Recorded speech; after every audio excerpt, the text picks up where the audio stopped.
Estava dando uma olhada aqui no grupo do WhatsApp, que é um grupo que fica fechado, né? E ele é aberto 2 horas antes da aula, logo depois que Rita posta o link de acesso ao Zoom, a gente abre para que as pessoas formulem exclusivamente dúvidas técnicas. Então, nós temos aqui a Heloísa, né, que fez o mestrado de Reiki, é aluna presencial, atualmente ela mora nos Estados Unidos, não sei se ela está me escutando, e ela, esse final de semana, ela ministrou o primeiro curso dela nos Estados Unidos de nível 1, e me disse que foi um sucesso. E ela colocou aqui, sobre a história de Mikao Sui. O mestre Mikao Sui, além de ser um estudioso de escrituras sagradas, antes de receber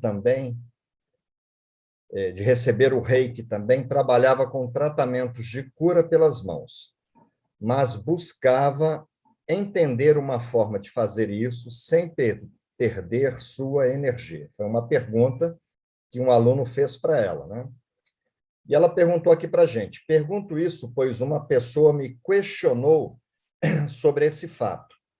E como eu não encontrei nenhuma literatura indicada pelo senhor, gostaria de saber se faz parte daquele conjunto de histórias contadas no passado para que o reiki fosse aceito em outros lugares do mundo. Então, quando a gente entrou no reiki, eu disse a vocês que o meu primeiro contato, eu cheguei em Poços de Caldas há 31 anos atrás, retornando do Amazonas, e tem muito amor pelo Amazonas, a Esther está me escutando aí, eu costumo dizer que eu nasci no interior de São Paulo, me criei no Rio de Janeiro, né, depois do falecimento do meu pai, fui para ficar 2 anos, fiquei 9 anos no Amazonas, e meu coração bate no Amazonas, aqueles rios, a fauna, a flora, as pessoas, tudo me cativa muito. E aí eu cheguei em 1991, não existia internet. A internet começou 2 anos depois, autorizado lá nos Estados Unidos. Não havia nenhum livro. E já existiam alguns poucos cursos de reiki.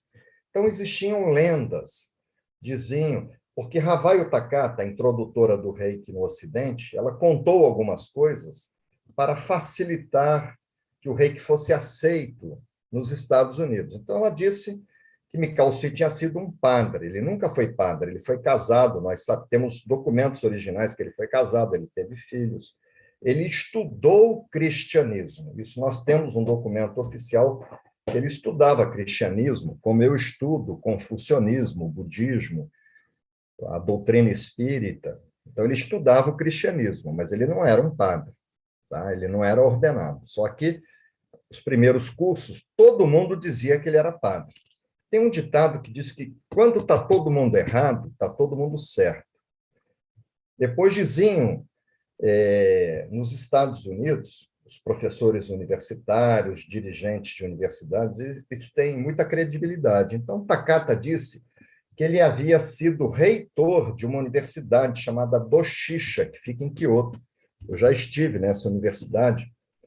Já estive em Kyoto 4 vezes, mas nessa universidade eu fui uma única vez com a minha tradutora, com Rita. Fomos lá na reitoria perguntar e quase apanhamos. Muita gente perguntava. Então, não há registro nenhum, nem de Mikao Sui ser aluno, porque é uma universidade católica. Então, daria mais credibilidade para que as pessoas aceitassem o reiki. Então, haviam muitas lendas, né? E à medida que nós fomos resgatando os poucos documentos oficiais que nós temos, nós fomos derrubando todas essas informações. Diziam que Mikao Sui havia vivido em meados do século XVIII. Ele nasceu em 1865, meados do século XIX. Hoje nós sabemos que ele morreu em 1926, no dia 9 de março, nasceu no dia 15 de agosto. Então, tudo isso a gente foi resgatando com documentos oficiais e a gente foi derrubando essas informações preliminares, né? E é muito complicado, né? A gente tem que ter muita flexibilidade, porque às vezes a gente ensina uma impropriedade, aí a gente descobre que a gente estava ensinando errado e tem que chamar os alunos e falar, eu passei uma informação equivocada para vocês. há 26 anos atrás, eu dizia para os meus alunos de nível 2 que os símbolos eram secretos. Eu falava isso, porque eu aprendi dessa forma, até que eu cheguei na Europa, no Japão, e os símbolos não eram secretos, eles eram discretos, tem que haver discrição. E aí essa informação que a Heloísa colocou ali é uma informação que faz parte da lenda. Eu venho do mundo acadêmico, né? Então, eu fui professor de um curso de pós-graduação, eu era orientador de monografias, né, de trabalho de conclusão de curso. Então, se o aluno ele coloca uma informação, e eu também fiz um mestrado acadêmico, numa tese de mestrado, num TCC, ele tem que dizer de onde ele tirou essa informação. E hoje as pessoas ficam, elas dão uma informação e elas, de onde veio essa informação? Você pergunta, né? Eu já perguntei para centenas de pessoas, de onde veio essa informação? Todo mundo sabe disso, mas todo mundo quem? Porque eu não sei. A gente acaba se indispondo com as pessoas, né? Todo mundo quem? Quem que sabe, entendeu? De onde a pessoa tirou essa informação? Então, os poucos documentos que nós temos, que é uma entrevista que nós tivemos acesso, está no manual de vocês, no livro de vocês, esse PDF, Mikao Sui, ele não deixou nada escrito de próprio punho. Jesus não deixou nada escrito. Jesus não escreveu nada. Jesus fez história. Buda não escreveu nada. Buda fez história. Mikao Sui não escreveu nada, e Mikao Sui fez história. O Johnny escreve, então o Johnny não faz história. Eu estou muito longe desses grandes mestres, porque quem faz história não tem tempo de escrever a história, como Jesus, Buda, e Mikao Sui não escreveu. Só que ele deu uma entrevista a um jornalista, e a entrevista foi copiada, né, por um profissional, taquigrafia. Minha mãe está me ouvindo, ela era taquígrafa, né? Antigamente não tinha como gravar gravadores, então a pessoa ia na taquigrafia, depois transcrevia, ipsiliter, né, o que foi dito, e nós temos essa entrevista, e nessa entrevista ele não dá essa informação. Depois, no falecimento dele, os principais assessores, no ano de 1927, eles construíram um memorial no túmulo dele, onde estão as cinzas da cremação de Mikao Sui. E na tradução do que está escrito lá do memorial também não há essa informação, tá? O que há é que ele estudava budismo, cristianismo, que ele buscava uma forma de ajudar as pessoas. E depois, no ano de 1974, Havaio Takata, introdutora do Reiki no Ocidente, ainda estava viva. Ela faleceu no dia 12 de dezembro de 1980. E a organização criada por Mikao Sui, ela ofereceu um curso e a apostila oficial dele chegou às nossas mãos, eu traduzi, e lançamos um dos livros publicados por mim, né?